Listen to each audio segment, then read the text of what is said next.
The Hunger Games, written by Suzanne Collins. A timeline. Let's start with the origins of Panem. Panem is meant to have been founded on the continent of North America, on the land that was previously known, 300 years prior, as the United States of America. Climate disaster has significantly eroded the land, drastically reducing the land mass. The remaining land is divided into 13 districts in an attempt to optimize production and labor.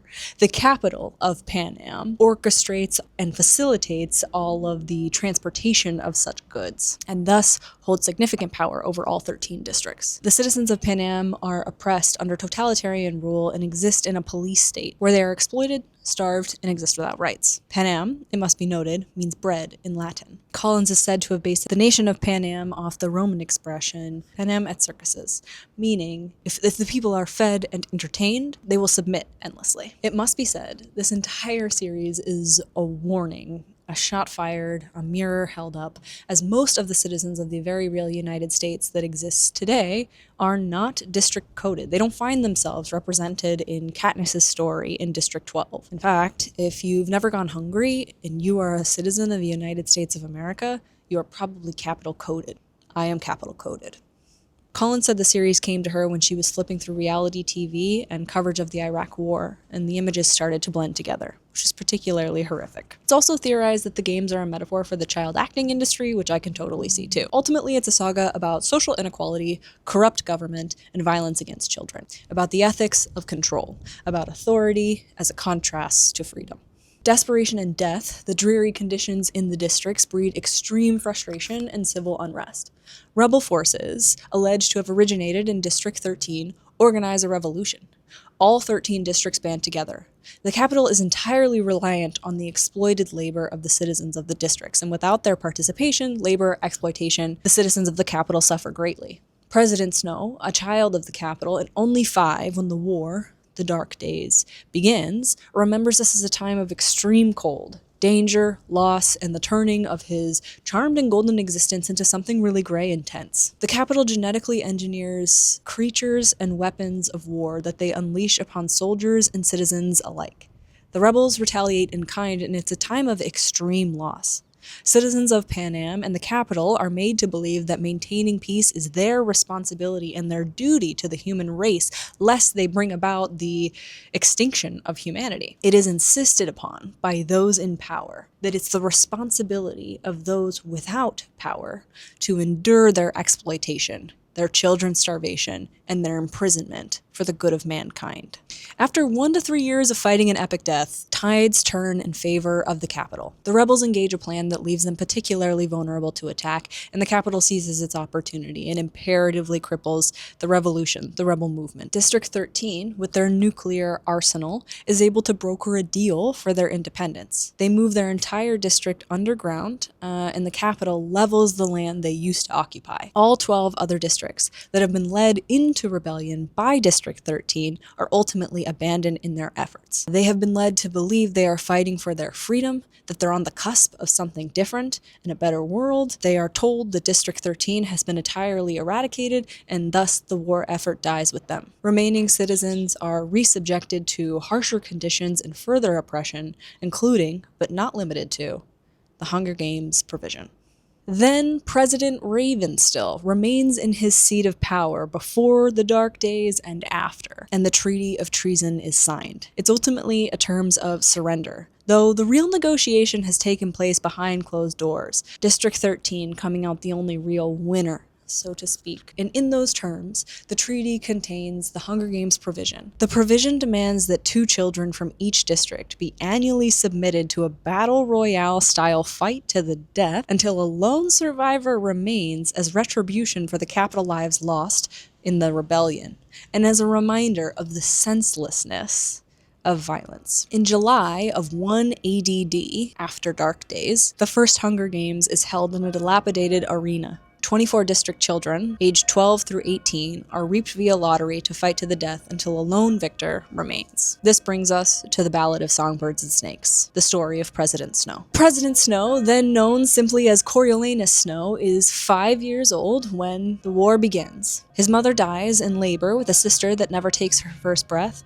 and shortly thereafter his father is killed in military action by rebel forces. Tigris, Snow's cousin, is orphaned as well, and the two live with their grandmother, or grandmam, in her penthouse. This penthouse is perpetually falling into disrepair. It's known that most of the Snow assets are in nuclear research, and thus the destruction of 13 cripples the family economically and consequently socially. The three have lived in squalor for almost all of Snow's life, routinely going hungry and relying on the ingenuity of a young Tigris who's only 3 years older than Snow to keep themselves fed and clothed and alive. Snow is removed and popular at the Academy, a school for the prestigious elite with a curricular focus on forming the future leaders of Panem. We're introduced to him in the final days of his senior year, about to graduate and hopefully seize the illustrious Plinth Prize, a scholarship that will effectively end his family's suffering, secure him and his family's future. In the capital, acknowledgement or evidence of struggle would disgrace his family name and ultimately damn the family to social exile, money as a country, and all that. It's not just money, though. It's important that you know that breeding is extremely relevant to the people of capital as well. With the help of Grandmam and Tigris, Snow tasks himself with the blending, the pretending to have been unimpacted by the war, despite the fact that it claimed the lives of both his parents and all his family's industry, his would-be inheritance, his would-be legacy. He can't get close to anyone for this reason. Any intimate relationship would result in situational exposure, so Snow has spent his life without any real friendship. He's extremely isolated from everyone but Tigris and his grandmother, because capital corruption, stigma, and prejudice have made it imperative that he keep his impoverishment a secret. He has been taught that his hunger is shameful. Snow tells us that his currency is his charm. He is extremely friendly, often referred to as a gentleman, and is liberal with compliments and personal questions. He understands this behavior to be a strategy. Snow, his grandmother, and his cousin Tigris have pooled their life resources, so to speak, selected Snow as their family champion. They care for and nurture him in hopes that he will restore the family name and the comforts that they used to know. Tigris particularly, though, ensures that he is fed as well as he can be, and clothed as appropriately as possible. They live off of Tigris's pittance as a fashion apprentice, and Grandmam's meager pension awarded to her because her husband died in battle, and his dependent benefits as a child of a slain war hero. The Snow family, despite their bleak circumstances when we are introduced to him, have actually been luckier than most, because of Grandmam's foresight. She stocked up on canned goods earlier than most of the citizens of the capital. Snow tells us that the rebels had been making slow but steady progress to the capital, although arrogance had kept that reality from being widely acknowledged in the city. Denial is a really important psychological strategy that the people of the capital are routinely employing. Snow is traumatized by a number of things that take place during the dark days and after the fact. And what he's been most impacted by, what he shares with us, is that he and Tigris witnessed the father of a classmate chop body parts off their deceased maid in efforts to feed their family. The maid's flesh the final way that she serves this family after death. Snow mentions seeing that particular classmate, Persephone Price, probably don't have to explain that name, and refers to her beauty as remarkable even. He tells us that he's revolted by her, despite the fact that she's gorgeous, because of what he knows, and he is often wondering whether or not she's aware of what went into her stew that winter. Snow is regularly judgmental of what other humans have to do to survive, and Tigris, his cousin, who has sacrificed a good portion of her life to keep him alive, is no exemption from this contempt, even though it's her sacrifices that have paved the way for Snow's success, and she would have done anything to save and feed Snow. This brings us to present day and the 10th annual Hunger Games. In the first 9 Hunger Games, children are reaped and immediately abducted or carted to the capital. They are given no food or resources, hence the name The Hunger Games. They are thrown into an arena with a few weapons. It's significantly less of the theatrical, spectacular production that Katniss Everdeen will come to know. The games would last a few hours, maybe, if that. The survivor returned home, not to the victor's village, not to an enormous salary in a big mansion, a brand new house, but to one's previous life before the capital had abducted them. Ostensibly, the games are the price of peace. They're touted this way anyway. The Hunger Games as a war reparation. Young district lives sacrificed to represent the young capital lives lost. In this 10th Hunger Games, though, changes have been made. Big changes. These changes are a result of growing unease in the capital citizens regarding the games, No one is really watching. They're regarded as violent, hard to stomach, simply a reminder of the war. There are actually certain people in power that see this as an opportunity to dismantle the games and maybe even bring more harmony, unity to the people of the capital and the districts, to heal and recover from the damage and the pain done during a civil war. End the games after 10 years. But Dr. Volumina Gaul, played by Viola Davis in the movie, she is everything. Dr. Volumina Gaul, in an effort to maybe protect her job as a result of sadistic impulse, we'll get there, I'll explain her later, is on a mission to change the games, to make them more watchable, to ensure that they endure and continue to exist. The first change that comes is in the form of mentors. 24 of the Academy's top students have been tapped to mentor a tribute in this year's games. The winner, not necessarily of the mentor of the tribute that wins the Hunger Games, but of the assignment, will be awarded the Plinth Prize. Snow's family motto is "Snow lands on top," and that's ridiculous. Being entirely destitute and determined to rectify the situation, as his family name demands, to be worthy of his family name, Snow needs to secure the Plinth Prize. Without it, he'll be unable to acquire any sort of secondary education, him and his family will never have the cash to repair their family estate, and the Snow name will disappear into the irrelevancy of poverty with no foreseeable pathway back. The Plinth Prize is a pot of money and tuition donated by one Strabo Plinth, a man originally from District 2. It is implied that the Plinths have purchased capital citizenry and immigrated to the more prosperous city. This is a pretty uncommon story. Snow tells us the Plinths made their money in war manufacturing, siding with then President Ravenstill during the Dark Days. Ultimately, the money that they've earned to purchase their better life, they earn supplying the capital with the weapons that would fell their neighbors. The Plinth family face enormous prejudice and stigma in the capital for being district. Sejanus Plinth, 18 years old, is forced to mentor, facilitate the spectacle making of his former classmate from District 2, Marcus. Marcus has been purchased for Sejanus by his father in an effort to sort of get Sejanus in line or on board with their new way of life, to prove to Sejanus that he's not district anymore. He's capital. Sejanus is very vocal about this soul for money trade that him and his family have made. He is routinely reminding his classmates that the people of districts are, in fact, people. He knows this because he just as easily could have been Marcus, just as easily could have been reaped in any Hunger Games. Is often questioning the purpose of the games, challenging the validity of the Hunger Games and its purported vendetta. He's considered a loudmouth troublemaker, with challenging questions that border on treasonous and an enormous disappointment to his father, who's trying to groom him to inherit his empire of destruction. Though the rest of his classmates treat Sejanus with contempt, Snow treats everyone with a pretty tepid respect, and this neutrality is mistaken for kindness by his academy classmates and Sejanus himself. Snow does this not because he is compassionate or because he likes Sejanus. He does this because he's a fucking snake,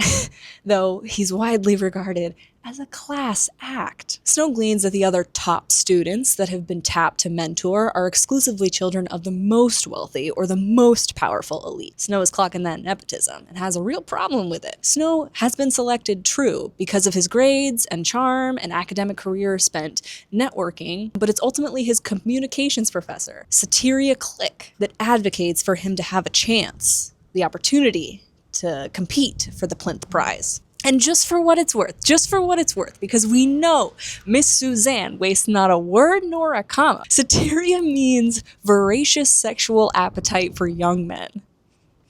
Is this perhaps meant to imply that Snow's teacher is interested in him and that's why she's championed him? Is it meant to imply that he slept his way to this position? Just a thought, and interesting considering his judgment and revulsion at the idea of Lucy Gray living by her charms or being forced to prostitute herself to survive. It could be a reflection of Snow's pretty constant hypocrisy. It's also worth noting that later, Snow will trade the sexual favors of victor children for money, secrets, favors, etc. He believes that life is transactional. So, I just think it's possible. I think it's possible. That's all I'm saying. Why else would her name be that? Tribute positions are assigned and read aloud by one Dean Highbottom. Initially, Snow is outraged and heartbroken to be assigned the girl from District 12. He perceives this assignment as a slap in the face and believes it's a career-ending move. He's frustrated that students bequeath good districts, aka boys from 1, 2, 4, maybe 8, have clearly had their tributes purchased for them by powerful parents. Things change quickly for Snow, though, because Lucy Gray is outstanding. Her audacious dropping of the garden snake into the dress of the mayor's daughter, her unspoken accusation that the mayor has rigged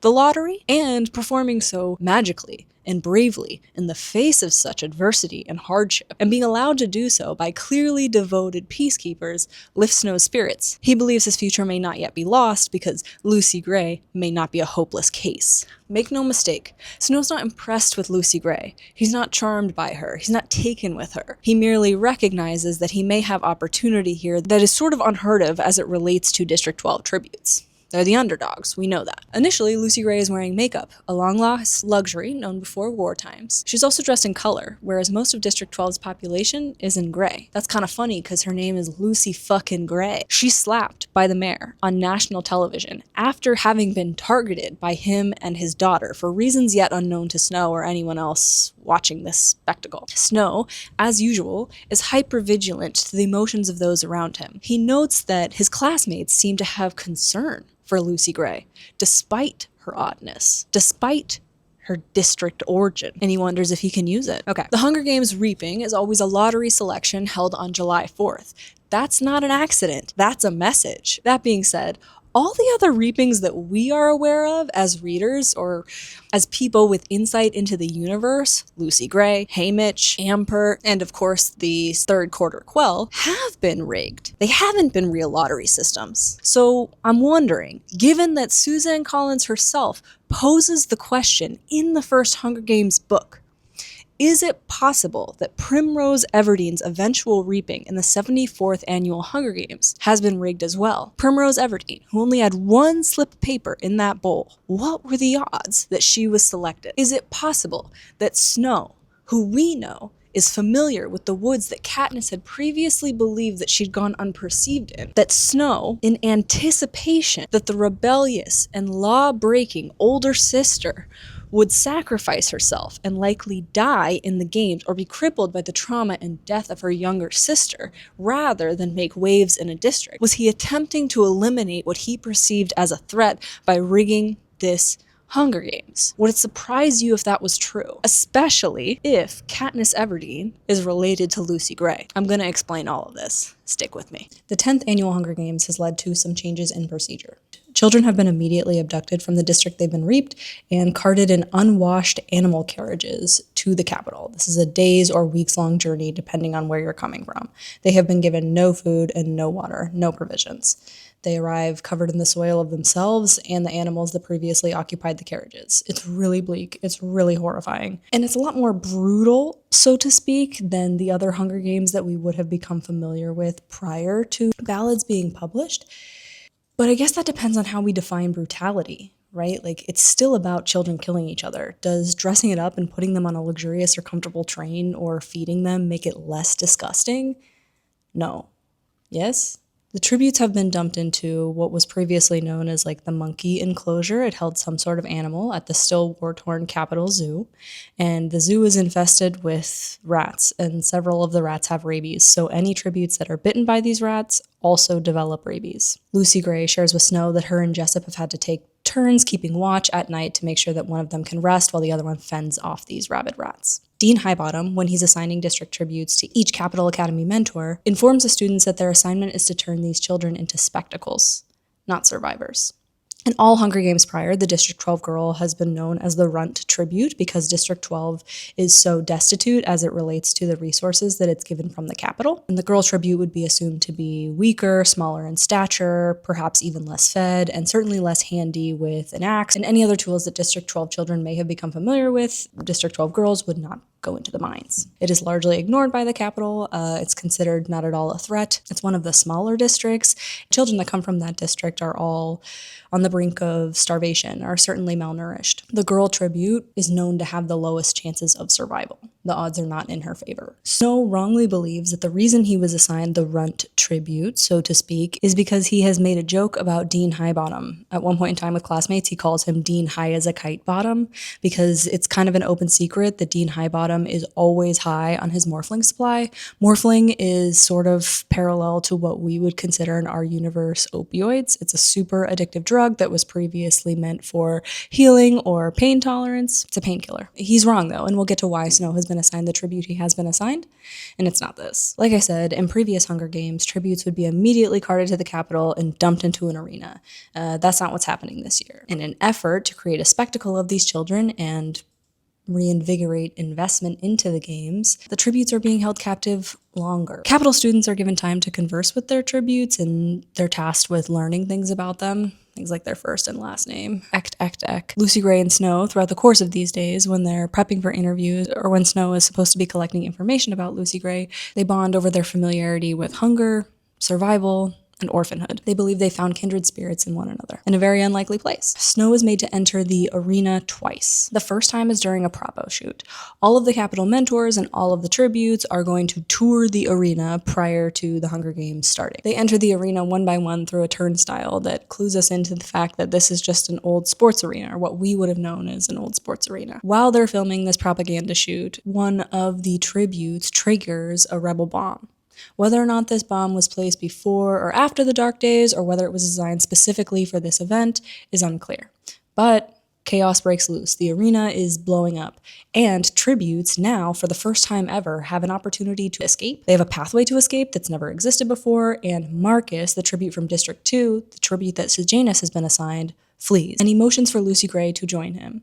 Lucy Gray, seeing her pathway to freedom, looks back and finds Snow fatally injured by one of the bombings. One of the beams from the arena has fallen on him, and he is aflame. He's on fire. He is the boy on fire. And Lucy forsakes her chance to run and instead saves Snow. She pulls the beam off of him, injuring herself prior to having to go and fight for her life, and fortifying their bond. Lucy Gray is savvy. She's very, very smart. Whether she was aware that fleeing probably wouldn't get her very far because she's in the Capitol, or if it was about, maybe the normal woman thing, prioritizing someone else's health and safety over your own, I'm not sure. But in this moment, she prioritizes Snow. She saves his life. Obviously, this book is written from Snow's perspective, and so we get this sense that this is a piece of their love story.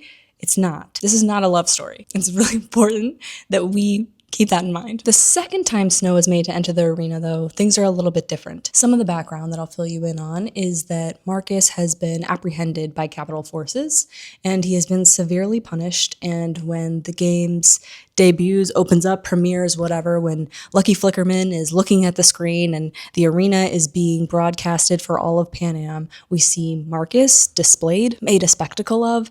He's clearly been beaten. He's clearly been tortured. He's displayed over the arena, sort of like a flag, and he's hanging up there waiting to die. It's important that he's hanging like this. Familiar?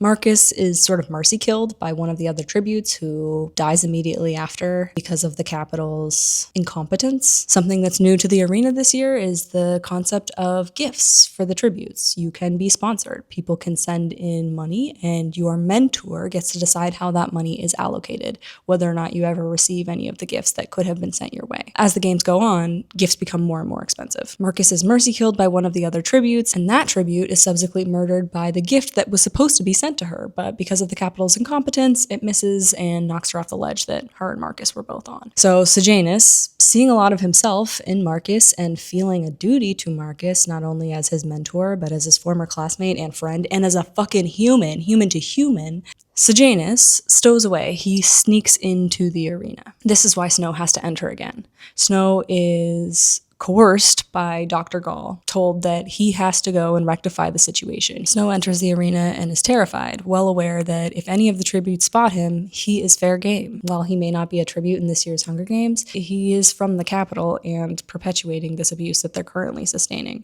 So Snow finds Sejanus, and Sejanus is paying tribute to Marcus. They have a cultural ceremony that they do for their dead in District 2, and Sejanus believes that Marcus deserves this respect, and so he has entered the arena to perform this this ritual, and he plans to die there. Snow convinces Sejanus that that's actually not that wise of a plan and a little bit short-sighted, and then maybe Sejanus can have more impact outside of this arena because no one's going to see Sejanus die. This is the first insight we get into the way that the Capitol distorts the images they get, not just from the Hunger Games, but from the tributes. Everything is sort of spun in a different light, and so though Sejanus and Snow are both in the arena, you can be sure that the Capitol citizens are not aware. The cameras that could all view them are blacked out. They're taking the footage and focusing on other tributes. No one's going to see it. Snow is able to effectively communicate to Sejanus that if he is to die in the arena, it will sort of be in vain. While Snow and Sejanus are fleeing, they run into the pack of career tributes, and Snow is forced to defend himself and kills Bobbin in self-defense. It's also important that we recognize that any killing in the Hunger Games is in self-defense. This is something that comes up a lot, particularly in Sunrise on the Reaping. Being attacked first and thus killing second in an effort to save your life being the normal definition or colloquial definition of what we all consider to be self-defense. But if you've been put in an arena and told that only one of you will come out, all the killing that you do is in self-defense. All of these people are defending themselves. Even Bobbin. Snow murdering Bobbin results in a sort of alchemical change in him. It's his first kill, and he thinks of it that way. Snow returns Sejanus to the Plinth home and is welcomed there with open arms. Strabo, Plinth, and him seem to have a lot of unspoken conversation about what Snow is now owed because he has managed to save Sejanus from an untimely death and capital punishment. And Sejanus' mom, Ma, being as lovely as she is, would have welcomed Snow regardless. Dr. Gall's main objective is to prove to a young Snow that what happens in the arena is human nature, or more to the point, that humans will devolve to survive, recognizing that conversation and negotiation and nonviolent communication is a product of evolution and a more evolved person. There's a couple different messages about the Hunger Games that get propagated to the people, but also to us when we're reading the book, and some of them contradict themselves. The first is that the Hunger Games proves something about who the districts are and who the capital people are. The second is that humans will devolve to survive. It also is meant to feed our need for violence. Sort of think The Purge, but instead of the entire nation participating in a lawless 12 hours or whatever, it's just 24 children that have been abducted and told to kill each other. Dr. Gall believes that the natural state of man is violence. Dr. Gall believes that because she has sadistic impulses, everybody else does. Dr. Gall believes that because she likes to see children kill each other, everybody else does. She thinks that this sort of primitive and brutal nature is who we really are, and that anything else is sort of pretend. She thinks that the compassion that we show one another is a thin veneer that peels off really quickly as soon as one of us is threatened. Peeta is a really interesting exception to this. 64 years later, we'll see Peeta and Katniss on the roof of that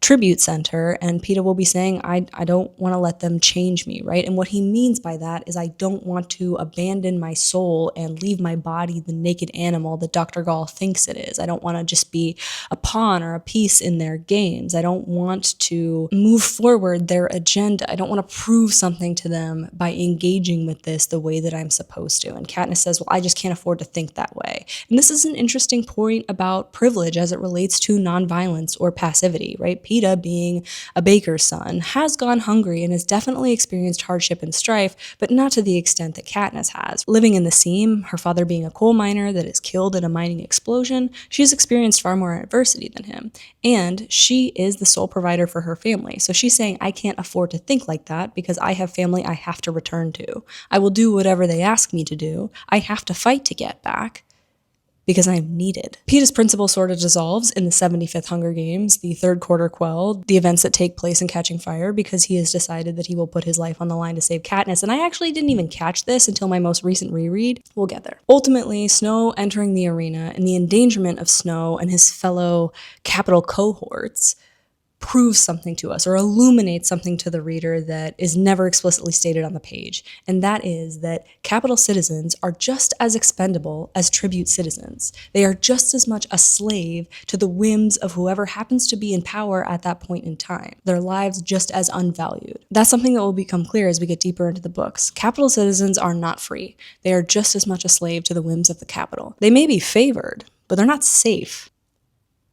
It's this line, after a tribute and a capital mentor have lost their lives prior to even the rebel bombing in the arena, that illuminates just how distinct capital citizens find themselves or think of themselves as it relates to district citizens. Coriolanus, along with several people around him, automatically crossed off the name of the girl from District 10. But then what? It would make sense to cross off Arachne's name as well, but that felt different. Why does it feel different? Because they think Arachne is a human being. They don't like her, they don't even love her, but they have been raised with her, and so they understand that her life has been cut short. They can visualize the future that she won't get to have, and she wasn't supposed to die, whereas the tribute from District 12 was. So this illuminates that district people are not regarded as human to capital citizens. That's obvious. Something else that comes up is that capital students have been conditioned to violence in a way that's very different than district citizens. District citizens are oppressed early on and witness public executions and, public whippings and some really horrific aggression and violence inside of their own lives, and it's always perpetuated toward them. Capital students, on the other hand, have been born and bred to perpetuate violence. Snow describes seeing Dr. Gall melt the flesh off a bunny when he's only 9 years old. He's not only expected to tolerate this horrifying display, but he's also expected not to save the bunny. He doesn't necessarily feel distress on the bunny's behalf, but he recognizes that it upsets him to see the bunny hurt because he has a bunny in his life that he cares about. It's almost empathy. So it's actually Snow that writes the proposal for the betting and odds system that we'll come to know in Katniss Everdeen's Hunger Games. He's supposed to write it with his classmate Clemencia. Snow writes this proposal and Clemencia is not included because she's grieving the death of Arachne. The reason that they're creating this betting and odds system and building out this gift and sponsorship system, an effort to create an emotional attachment between the people of the capital and the Hunger Games. It's not meant to create an emotional attachment to the tributes themselves, obviously. As a capital citizen who engages with the betting and odds system, it's just your literal investment into the people on the field. It's no different than fantasy football or baseball. It's different than fantasy football. But I just mean, the reason that they're doing this, right, is because at the moment, while capital citizens don't think of the tributes as human, it's not pleasant to watch them die in this really archaic manner. So in an effort to make it pleasant, they're trying to make you have some sort of stake in it. They're trying to make the capital citizens have some sort of stake in the life or death of tribute citizens. The reason that they have to do this is because capital citizens have been deconditioned to have any sort of stake in the lives of anyone but themselves. Let's talk about Lucy Gray Baird. We know that Lucy Gray and the Covey were roamers, nomads, wanderers. They would go from town to town playing their music until they are rounded up by peacekeepers, captured and kidnapped, brought to District 12 and forced to stay there. The peacekeepers that rounds up the entirety of the Covey murder all the adults and take only the children with them. It's actually Haymitch, during his own Hazard Games, reminiscing on the train, that gives us the most insight into the Covey that we've ever gotten to have. He tells us that the Covey used to navigate by the stars, performing and traveling until they were rounded up. Lucy Gray, led by Snow, from behind the bars of a cage, is forced to introduce herself to the Capitol with a smile on her face. Introduces herself to the Capitol children, parents, and camera crews that have arrived to ogle this year's group of hostages. Something that the Covey have managed to do is hold on to themselves, right? Lucy Gray is in color in a way that District 12 citizens usually aren't. They hold on to pieces of themselves despite their bleak circumstances. This is also something that District 12 will later be credited with. When she introduces herself through the cage, she's asked where she's from and she insists that she's Covey. The cameraman insists that she's District 12 now, and she says, if you say so. Lucy Gray wins the Hunger Games by a razor-thin margin with a little bit of corruption, a little bit of luck, and a star-crossed lovers situation. Familiar? Snow cheats to help Lucy Gray win in a few ways. One, he sneaks her food from the cafeteria, and he doesn't have there's not a lot of food to go around, so he doesn't have a ton to share. This is big of him. He sneaks her food from the cafeteria. All the other mentors are doing this for their tributes, though, because the prolonged state of the games, the time in between their abduction and their eventual murder has lengthened, so they need more food, and the Capitol isn't feeding them. The second way he cheats is he gives Lucy Gray his mother's powder compact. We are privy to Snow taking a lot of comfort in this compact. It's sort of his emotional touchstone. He smells the powder when he's feeling most panicked, and it brings him a lot of comfort because it smells like his mother. It's his mother's compact. He gives it to Lucy Gray while she's still at the zoo, and it goes unsaid between them, but it is understood that she is to collect the rat poison that has finally been laid out at the zoo. Too little too late. Several of the tributes already have rabies. She's meant to collect rat poison in that compact and bring it into the arena, effectively ensuring that she has a weapon that nobody else does. This is cheating. Snow feels it's big of him to give away this comfort object, and even when you're reading this the first time, it feels big of him too. This is a big deal. It's his mother's compact, and it's his last memento of her. I don't want you to recognize this as his emotional bond to Lucy Gray, though, because all this is another bet. It's not his emotional attachment to Lucy Gray that drives him to do this. It's his investment in her. His gifting it to Lucy Gray perhaps initially looks to us like emotional attachment and is maybe even heartwarming. Maybe it looks like the sacrifice of something that he loves for someone that he loves. Maybe it looks like emotional growth, right? Like maybe it looks like him seeing this District 12 girl as Lucy Gray Baird, a human being who's been forced into horrific circumstances. Maybe it feels more Oedipus to us, like the trading of his mother for his new girl. But what I believe the compact actually represents is his investment in her, a capital citizen betting most intimately on a tribute. We get to know certainly not the full extent of Snow's crimes, but more of his depravity throughout the other books. This is a reflection of Snow's corruption and the corruption of the Hunger Games, because anyone that's murdering children, right, like isn't probably following the rules that they set out, but it just demonstrates for us that the rules have never really mattered, that the odds have always been rigged. Not only was the reaping rigged, but now the victor of this situation is going to be rigged as well, or at least tampered with. Lucy Gray does end up using the poison. She accidentally poisons Wovey from District 8. Her target is the pack of career tributes. It's Wovey that stumbles upon the water that Lucy Gray has poisoned, and she drinks it and dies. This is actually a kindness because we definitely don't want to see Wovey go in any sort of violent way. And the second person that Lucy Gray takes out is Reaper, who has also developed rabies because her district partner Jessup had spit in his eye. So this is a kindness too. It says a lot about what Collins thinks of Lucy Gray, and it's probably what allows Snow to continue to view Lucy Gray in the light that he does, because no one dies violently at her hands.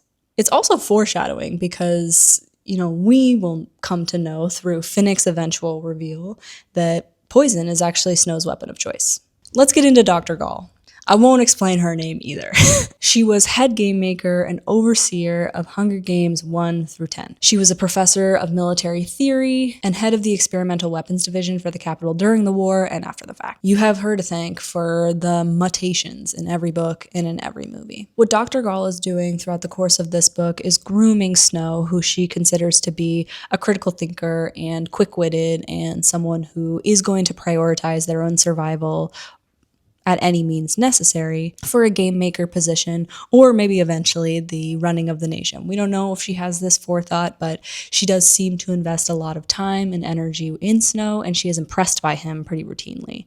Because of this grooming or mentorship that's going on between Dr. Gall and Snow, he is privy to more information than the other mentors, the other Capitol students that he's working with. Another way that the games are unfair. It goes without saying that the games are unfair.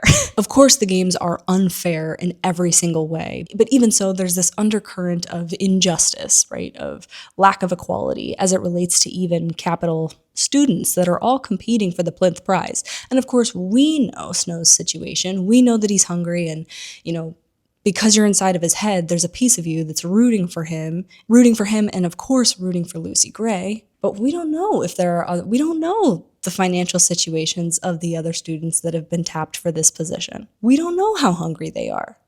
We know that Snow has been able to fly under the radar as someone who is impoverished. Who's to say his classmates aren't as well? Right? This is unfair, what's going on between Dr. Gall and Snow. Anyway, this mentorship is why Snow is privy to the vat of rainbow snakes. This brings us back to Clemencia and the odd system. So Clemencia and Snow turn in their paper about the odd system, and Clemencia's name is on it, even though she has contributed virtually nothing to it. Dr. Gall tricks, manipulates, kind of forces Clemencia's hand, and she is bitten by one of these rainbow snakes because they are not familiar with her in the way that they would be if she had written the paper. Their poison seems to turn her into some sort of reptile. Her skin seems to be shedding. She turns a bunch of different colors, and her parents are not let into what has happened to her. Snow seems to be the only one that ever visits her at the hospital. Anyway, so because Snow can see these rainbow snakes, intuition compels him to drop his handkerchief that he has previously used to wipe the tears from Lucy Gray's face into the vat of rainbow snakes, effectively rendering them unthreatening to her. They won't hurt her because they're familiar with her scent in a way that they're not with any of the other tributes. So this move effectively does save Lucy Gray's life. While she would have been the last victor standing, Dr. Gall intended to drop the snakes on all the tributes and leave no victor standing. She wants to eradicate all the tributes, and this is probably meant to be symbolic of the eradication of hope, because we know the reason that they have a victor. In Snow's own words, is in an effort to perpetuate a little kindling of hope. It also illuminates the discrepancy between Snow's life philosophy as it relates to the Hunger Games and Dr. Gall's, because clearly Dr. Gall does not need a victor. The reason that Katniss and Peeta both survived their Hunger Games is because Katniss is pretty certain that they need their victor. This suggests that initially they did not. So things have changed. While yes, Lucy Gray is familiar with snakes and is not afraid of them, and while yes, she does sing and they seem to respond to her voice, it's not her singing that has kept her safe from their venom and the same terrible fate that the other surviving tributes suffer. It's Snow. What's funny is that Lucy Gray seems to know that even in the moment, but keeps up the performance because she knows that snakes don't have very good hearing. So Lucy Gray is the sole survivor of the 10th Hunger Games. Snow rides a roller coaster of emotion when we get to this portion of the book. Not only has Lucy Gray, this girl that he claims to love, survived, she lives, yay, she's not dead, but he credits himself with her savior, not just because of the snake situation or the powder compact situation, but because he has convinced her to sing on TV. As it relates to the interviews with Lucky Flickerman, that's something that he contributes a lot to, and it's the reason that Lucy Gray is able to get sponsors. He thinks he's nailed this assignment, A+. The runt girl from District 12 has officially won the Hunger Games, and it's because of him. This means that he has secured the Plinth prize, effectively ending the destitution that he and his family have been experiencing for the last 13 years. He's secured his future and their future, and he gets to feel this enormous relief. He's accomplished the thing he set out to do. Moments later, it's Dean Highbottom that breaks the news that Snow has obviously been cheating. Dean Highbottom not only found his mother's compact and recognized it as such, was able to test the compact for the rat poison from the zoo, and knows that this was Snow's doing, though Lucy Gray covers for him. And his handkerchief is found in the arena. One of the game makers actually tries to cover for Snow and is even willing to lose his job for it, but the handkerchief has Snow's dad's initials on it. Crassus X Snow, and DNA confirms it. There's really no plausible deniability here. Snow has clearly cheated. Lucy Gray is delegitimized as the winner of the 10th Hunger Games, and consequently Snow is as well. Cheating results in immediate expulsion, and thus Snow will not graduate from his senior year. He will not receive the Plinth prize. The only option he's given is to be banished to the Peacekeepers. Snow's cheating is one of the reasons that this year's games ends up wiped from the collective history of Panem. Even the next day, Snow was walking around and all traces of the Hunger Games that were previously everywhere, right? Like is very much being propagated onto the people. Watch the Hunger Games, and will eventually be written into law that Hunger Games are mandatory viewing. It's all gone. There's nothing there about Lucy Gray or about him. Something that's been going on in the background is Snow's been hearing about new property taxes that are about to go into effect. He hears this because Sejanus' father is talking about purchasing all the real estate that's going to become available, because lots of capital citizens who previously have been able to stay in their penthouse or large estates without paying for them in any way won't be able to, because new property taxes will be in effect, and Snow's family definitely doesn't have the money to pay any sort of tax. They can't even afford food. So new property taxes effectively mean that without the aid of the Plinth prize, Tigris and Grandmam will be evicted from their family estate, and Grandmam is showing signs of cognitive decline. So things are looking pretty bad for the Snows. Listen, as a reader of this book and a fellow human, a person with empathy, it's hard not to ache for Snow when this takes place. It's very easy to get lost inside of Snow's head and forget who he will come to be. And even sort of dismiss some of the red flags that come up when he's a child, because he's a child. I believe that this is Collins' point. Everybody has feelings. Everybody has justifications for their actions. That doesn't make those actions just. Having an explanation for your behavior does not excuse the damage that you do while you're in pain. So that being said, while we feel an enormous amount of sadness for Snow while we read this, that being said, the future of Panem, the next 65 years at least, probably maybe would have been brighter if Dean Highbottom had been successful in sabotaging young Coriolanus' future. Duality and all that. Especially because we know that there are people in power that are actively trying to dismantle the Hunger Games, right? Like, this may have gone a different way. The nation seems to be at a crossroads, and Snow's success and Dr. Gall's influence result in the entire nation leaning one way, and that way is toward violence and authoritarianism. So Snow requests placement in District 12 because at least if he can't have a future, maybe he can have Lucy Gray. This is not romantic. He recognizes Lucy Gray as legitimately a consolation prize. As literally as I can be, Lucy Gray is a consolation prize to Snow. So Snow is being forced to move from the capital to District 12. And while he's on this train journey, what he's feeling is enormous guilt because he feels he's left his family to suffer without them. He was supposed to be their eventual provider. He feels he's been forced to abandon his caregiving responsibilities. And the worry that he feels for his family, the worry that he feels on behalf of his family, parallels greatly to that worry that we see inside of Katniss and Haymitch when they're forced to take the reverse journey from the districts to the capital. Of course, Haymitch and Katniss are currently the providers for their family, whereas Snow only aims to be the provider for his. It's actually Tigris that does most of the providing for Snow's family. So while he's on the train, he meets two girls. This is just kind of like really subtly mentioned, but he meets two girls and they all drink together, and then they get off, and then he gets off, and then he's in District 12. During that train journey, he considers suicide very strongly, because he thinks that a premature death is better than being a district grunt.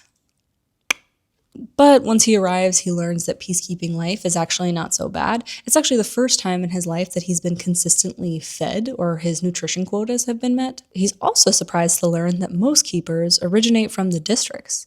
And while peacekeeping is certainly a stigmatized gig amongst district citizens because of their use of excessive force and their enforcement of oppression and totalitarian rule over themselves, it's a steady gig. So it's a job that a lot of citizens, despite their morals and principles and love for their families, find themselves taking. In fact, it might even be their love for their families that results in them taking these positions. And of course, you'd never be assigned a peacekeeping role in your own district. Snow receives a letter from Tigris, and when I read the letter, it actually sounds quite hopeful. It does detail some of Grandmam's cognitive decline, and that's very intense and very sad. And the rest of the letter is about the aid that they've managed to get from neighbors and one Pluribus Bell. Though they've been evicted from their penthouse, Pluribus Bell has offered them a room above his nightclub. They are eating. They are safe.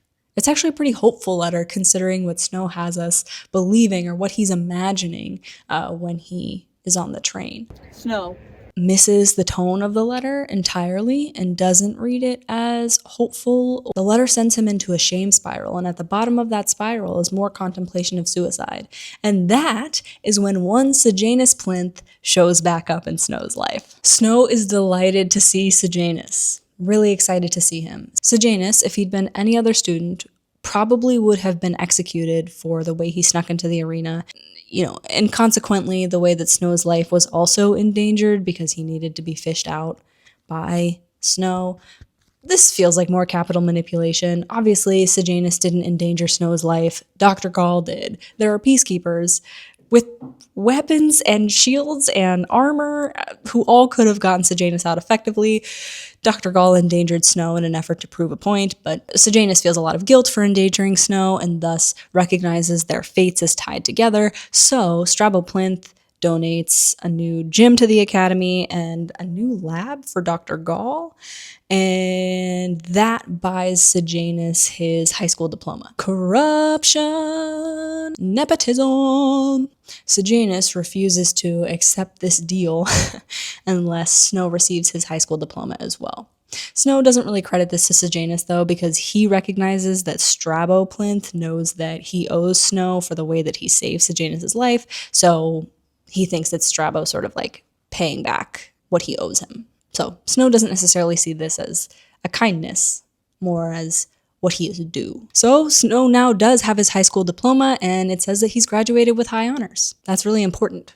And Snow's future, the future of Panem, is not the same if Snow doesn't get that high school diploma, because peacekeepers without a high school diploma have no opportunity for climbing the ladder, no opportunity to rise in rank. To take a general's exam in an effort to become a general in this peacekeeping military, you have to have a high school diploma. So Sejanus arrives, and with him a lot of hope, because, his mother has sent him with reinforcements. He's got sweets and treats and cash and a positive attitude, and he is delighted to have left the capital. He shares with Snow that he wants to create a better life for himself, and maybe he'll be able to affect change out here, or at least leave the world a better place than the one he was born into. Sejanus and Snow are tapped for their first peacekeeping assignment, though they are told that they're novices and they're there largely for decoration. The reason they've been tapped is because they're the best shot in their classes. So because of this assignment, Snow, with the rest of his peacekeeping team, ventures into District 12 for the first time, and consequently the Seam.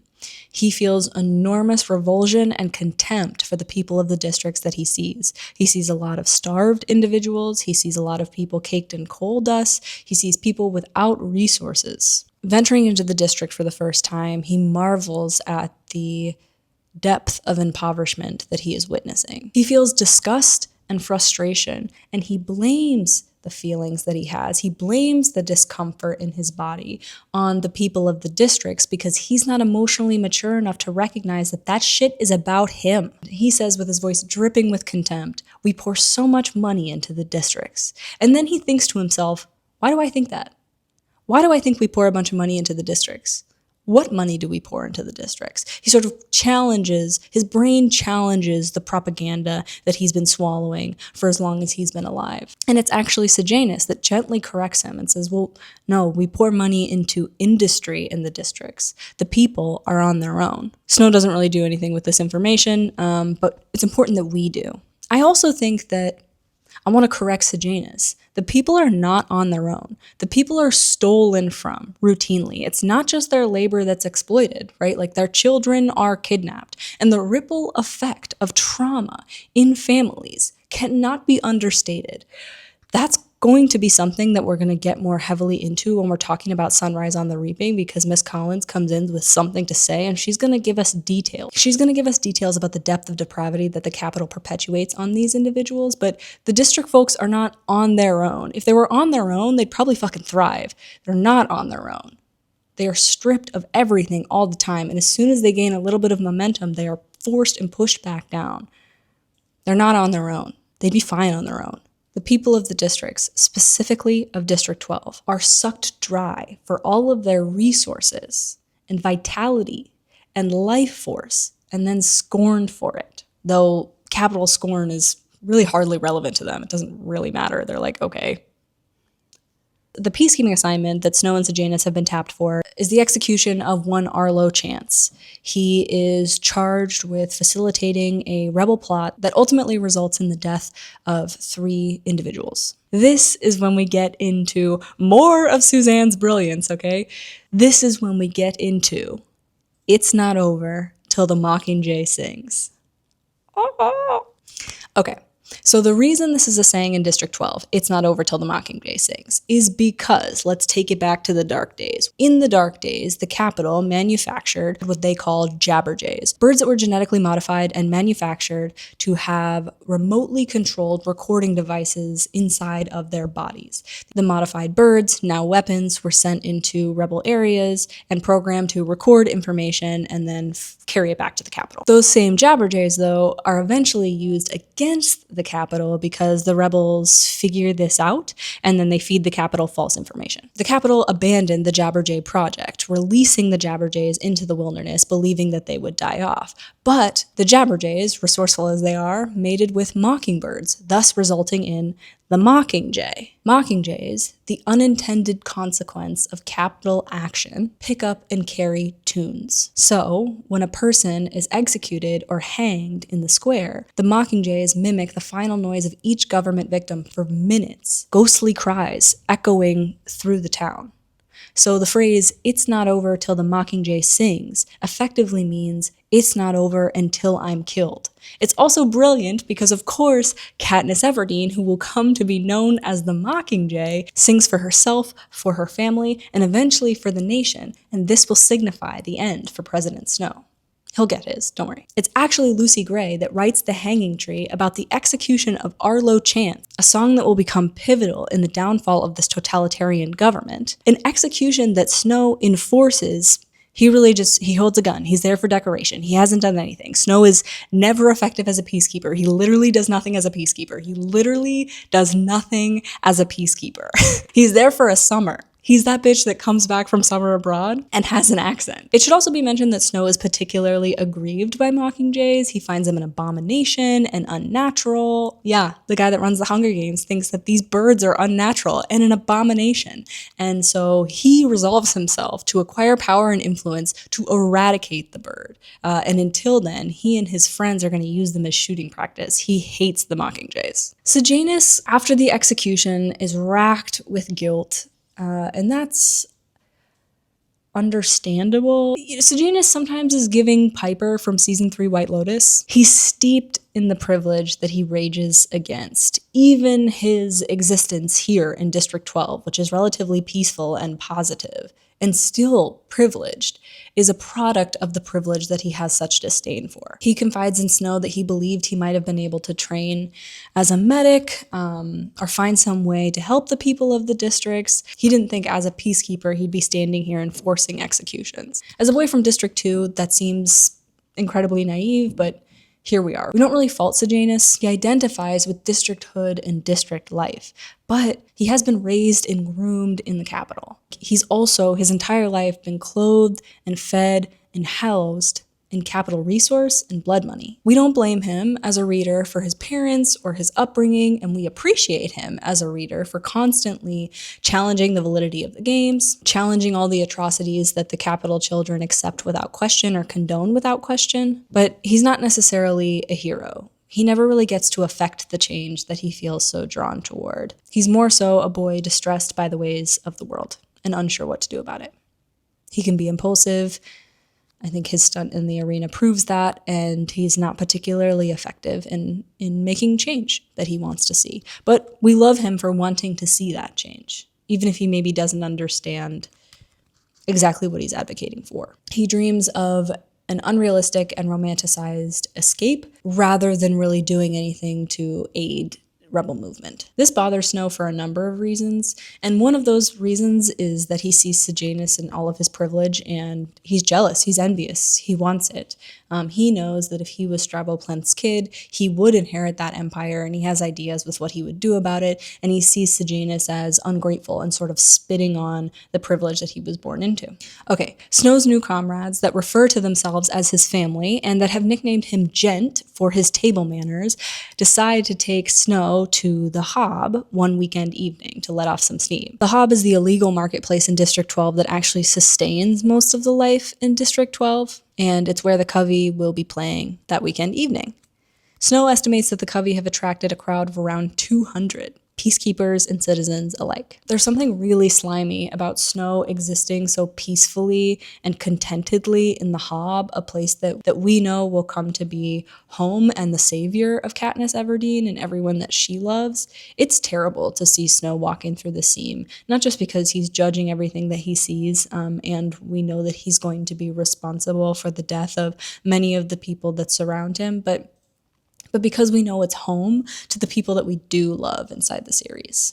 It's a particularly effective writing technique on the part of one Miss Collins. When Lucy Gray graces the makeshift stage at the Hob, Snow is struck immediately by her beauty and is furiously jealous. He's like, well, of course I recognized her beauty when she was a tribute in the games and she was dirty and unwashed and starving, but here anyone can tell she's beautiful, and what the fuck is that?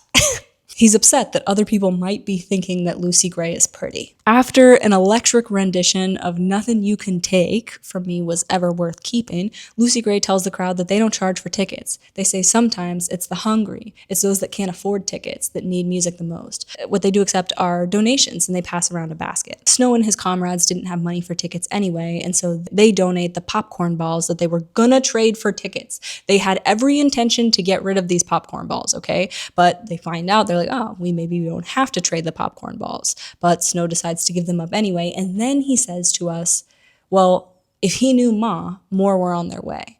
This distinction that he only gives away the popcorn balls because he knows that he's going to get more drastically contrasts every other kid we've seen give away food in this series. The first example being Peeta giving Katniss the bread at his own expense. We know Katniss routinely shares food with her sister and goes hungry. We see it in the games. Every other person we see inside the series willingly gives away food, even though it means they will go hungry. Snow here, the calculation here, and the transaction of it all, I'll give you this because I know I'm getting that, makes him different. Snow didn't make the popcorn balls. His mom didn't make the popcorn balls. These popcorn balls belong to Sejanus. Lucy Gray is immediately taken with the sweets and wants to thank their procurer, and Snow is fully prepared to take credit for the sweets, even though he's had nothing to do with them.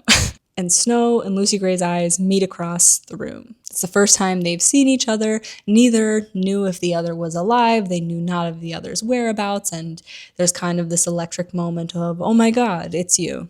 Before they can meet up, though, Billy Taupe, Lucy Gray's ex, starts a commotion. There's aggression and fighting in the Hob, and Snow and his comrades kind of have to flee back to base. The ruckus at the Hob and Billy Taupe's behavior confirms for Snow the prejudice, racism, discrimination that has been propagated in his house his whole life. His grandmam usually says the folks of the districts only drink water because it doesn't rain blood, and Billy Taupe's behavior confirms this for him.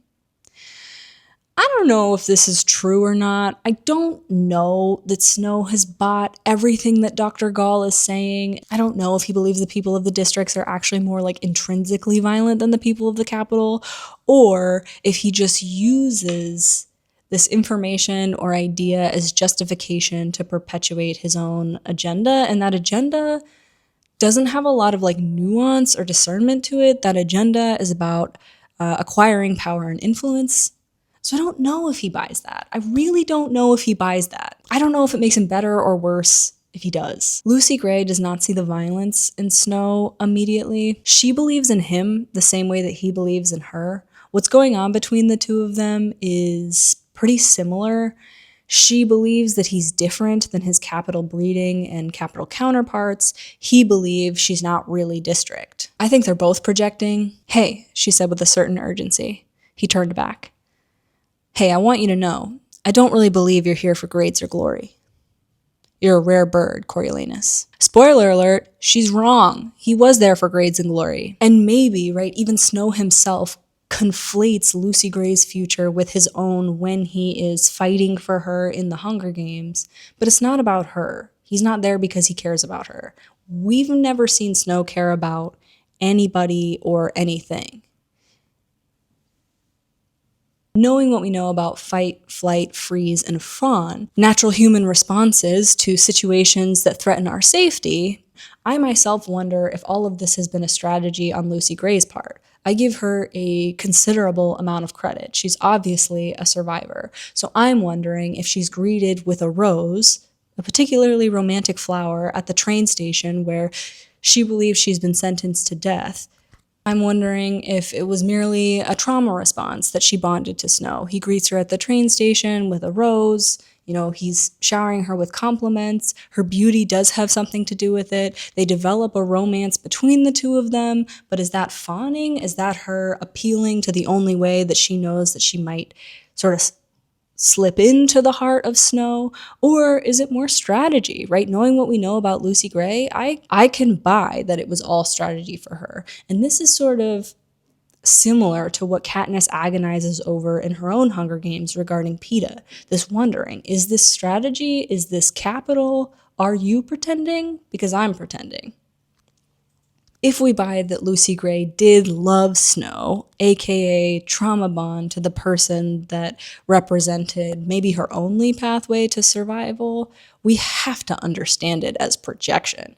A very wise woman once told me that if you can see something in someone, it's because that thing exists in you. And what Snow sees in everyone else is aggression, violence, betrayal, and a desire to accumulate power at any expense. What Lucy Gray sees in people is love and compassion and goodness, despite their previous action. Is it possible that, these two don't know one another. They don't know anything about the other. And everything that they do learn about each other kind of chafes with their initial projection, and they find themselves dismissing it. This becomes clear really quickly when they fled or stowed away to the wilderness together. More on that in a second. The truth is that Snow would have followed anyone to survive or maintain control. Let's talk about Sejanus's pretty tragic end, I will say. Sejanus becomes tangled with the rebel group of District 12, and he actually ends up supplying them with weapons, which is a cool contrast and perhaps penance for his family lineage, who provided weapons to the capital in the dark days 10 years prior. So it's particularly apt. He attempts to facilitate and plans on participating in the prison break of Lil, the love of Arlo Chance. In the song he called out for his love to flee, that's who he's talking about. He's talking about Lil, who's been imprisoned since Arlo Chance's execution for literally no reason. Sejanus recognizes this as unjust and says it doesn't make any sense, so he's going to aid a rebel group in breaking out Lil. She's innocent of any wrongdoing, and Sejanus recognizes this as his responsibility. And, maybe it is. Snow, much like his father, betrays his best friend and brother, Sejanus. He uses a Jabberjay to record Sejanus confiding in Coriolanus about this rebel plan, and he sends that Jabberjay to Dr. Gall with a really simpering note about what he's learned in the districts. Sejanus is hanged for treason. His last word is a plea for his ma.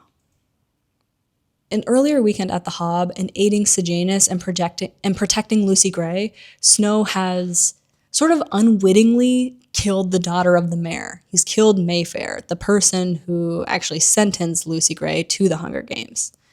He shot her. He flees, and the murder weapon is stashed by rebels. The rebels take Snow under their wing and protect him.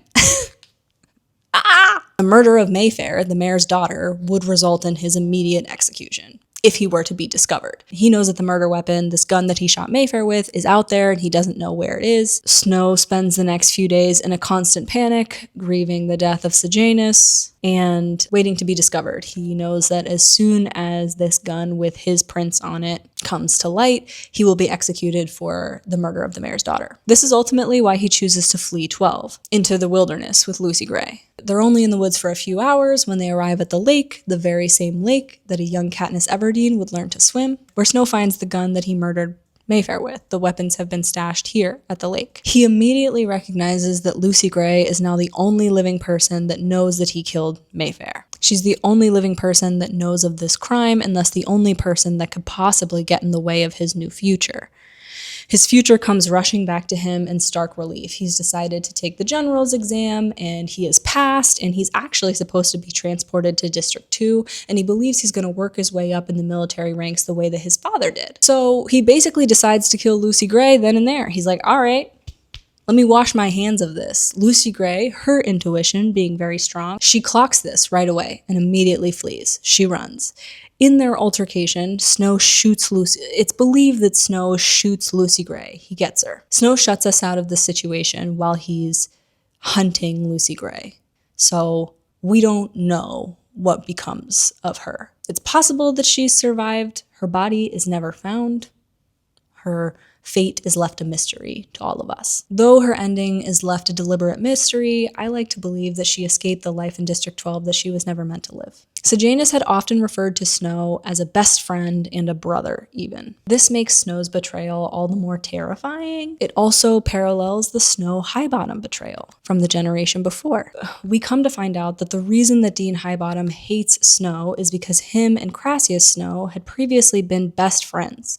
They had an assignment at the end of the war when they were both classmates at the academy. They were meant to create a modest proposal of sorts, and Highbottom, while significantly inebriated, writes the proposal for the Hunger Games. He wants to destroy it immediately. He has no intention of turning it in. It's Crassus Snow that steals it and turns it in on his behalf, thus crediting Highbottom with the Hunger Games. This explains Highbottom's obvious addiction and reliance on morphling, painkiller, to numb himself. He recognizes himself as responsible for the deaths of all children that have died in the Hunger Games already, and accountable for all the deaths that will take place in the future. Collins' choice to make him the dean of the academy is particularly gut-wrenching because it means that Dean Highbottom is particularly familiar with the age range of the population of children that will die in his name every single year. Or it means that he loves teaching and he loves children and has dedicated his life to being surrounded by them. It's horrible. The whole thing's very, very sad. So this is why Highbottom despises Snow, because his father ruined Highbottom's life and the lives of many others in Highbottom's name. It's super despicable. So after Sejanus' death and after maybe murdering Lucy Gray, Snow returns from the wilderness, packs up his life in District 12, and boards a train to District 2. He's rerouted back to the capital, and he's very nervous about this. He's unsure if he's about to be punished for something, but it turns out that Dr. Gall has requested him. Dr. Gall tells him that his life as a peacekeeper was never going to be permanent. It was always a temporary arrangement, and so she never would have wasted Snow like that. Whether or not we believe her, I don't know. Can we believe anyone in the capital? I don't know. Snow accepts this apprenticeship under Dr. Gall. He also enters the Plinth family and sort of assumes Sejanus's role as the heir to the Plinth fortune and empire. He delights in eating Ma's cooking, and he's taken care of by this family in lieu of the son they lost, literally at his hands. This family, the Plinth family, blames Sejanus for being a loose cannon. And whether or not they ever know about his role in Sejanus' death, I don't know. So we don't know if Dr. Gall is telling the truth about Snow's temporary assignment, or whether or not Snow bought back his place in the capital with his betrayal of Sejanus. Snow takes his knowledge from the seam in District 12 to help aid him in the reforming of the Hunger Games that Katniss Everdeen will come to know. For example, Maude Ivory shares that they don't have a television, so how could they watch the games anyway? This leads to other changes like every district citizen being issued a television, so on and so forth. Dr. Gall has terrified Snow the entire time. He constantly is repulsed by her. He thinks she's disgusting. He's revolted by her behaviors and her lab of horrors. I'll let you look those up on your own. He's horrified that his future rests in her hands, and simultaneously relieved that the future that he thought was lost is now once again possible. His greed and ego override his gut and intuition. Snow doesn't show empathy throughout the course of this book. In fact, he often tells us that he is performing emotion in an effort to get what he wants. Several of his choices reflect a sort of sociopathic or psychopathic nature or nurture, funny enough. And obviously we know where his story goes. We know that this develops into something significantly more grotesque. He's developing into the psychopathic monster that we will meet through the eyes of a teenage Haymitch and Katniss. That being said, his cousin Tigris is a really interesting counterpoint to the nurture argument. Clearly, not all folks raised in the capital are compassionless. Tigris is self-sacrificing, compassionate, and acts as a caregiver to Snow all of his life. He even seems to use her as a sort of like person emotion meter to gauge how he should be responding to certain situations. He uses her organic feelings to inform his strategic action. Tigris often vocalizes the outrageousness of the games and the injustice present in their society. We only get to see Tigris again toward the end of her story, when she is aiding undesirable number 1, Katniss Everdeen, in her fight to kill Snow. There are a lot of implications here. We know that Tigris is vehemently against the game, so to hear that she spends her life as a stylist for them is very interesting and probably implies some sort of coercion on Snow's part.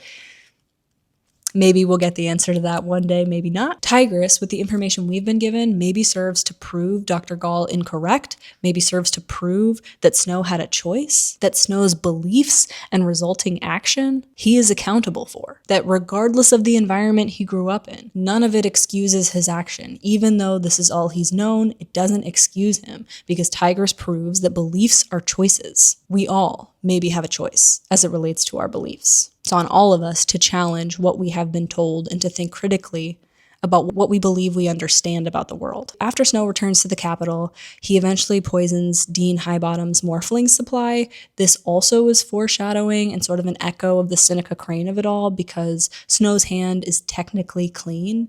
It's Dean Highbottom that ingests the morphling himself. He supplied the poison, and the victim ingests it on their own volition. The book ends with Snow walking into his future, and we know it will be a bloody one. The blood of 4, maybe 5 victims already on his hands. Okay, Collins has us wait until she has something that she really wants to say.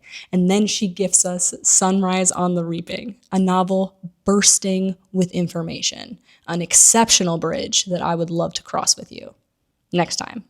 My name is Sage. Thanks for watching. See you later.